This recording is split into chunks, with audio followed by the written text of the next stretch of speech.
আগে এই রাস্তাগুলো মনে হতো খুবই অচেনা। হ্যালো গাইজ, আমি শুভাশিস, আরো একটি সুন্দর সকালে তোমাদের সবাইকে স্বাগতম। 30 days life changing challenge day 24। সকালবেলা বেরিয়েছিলাম একটু কাজে, আর সেইখান থেকে বাড়ি ফিরতেই আমার অনেকটা লেট হয়ে গেছে, আর শরীরটাও প্রচুর ক্লান্ত হয়ে গেছিল, যার জন্য আমি সকালবেলার যোগাসনটা প্র্যাকটিসও করতে পারিনি আর ভিডিও বানাতে পারিনি। এরপরে রেডি হয়ে আমি চলে এলাম একটা অন্নপ্রাশন বাড়ি। আজ এই পুচকেটার এবং তার বোনের একসাথে অন্নপ্রাশন, তাই এখানেই আজকের খাওয়া দাওয়াটা সেরে বাসে চেপে চলে এলাম তারকেশ্বর। আবার তারকেশ্বর থেকে ট্রেনে চেপে চলে এলাম কোন্নগর যোগা প্র্যাকটিস করতে। প্রথম যখন এই কোন্নগরে যোগা প্র্যাকটিস করতে আসবো বলে ভাবতাম, তখন মনে হতো আমার বাড়ি থেকে কোন্নগর কত দূর, আর এখানে সমস্ত রাস্তাঘাটই আমার অচেনা।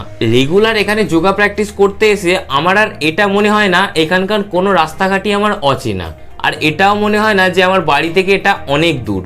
এখন মনে হয় সবই যেন কাছে। তারপরে যোগা প্র্যাকটিস কমপ্লিট করে রাস্তা দিয়ে হেঁটে প্রথমে ট্রেন, তারপরে বাস ধরে আমি চলে এলাম বাড়ি। সবাইকে আমার তরফ থেকে সরি, কারণ আমি আজকে কোনো যোগাসনের ভিডিও দেখাতে পারিনি। আমি নিজে প্র্যাকটিস তো করেছি কিন্তু দেখাতে পারিনি। তাও ডে 24 এখানেই কমপ্লিট। জার্নিটা ভালো লাগলে অবশ্যই এটা লাইক করবে। দেখা হচ্ছে পরবর্তী এপিসোডে, ততক্ষণের জন্য রাধে রাধে।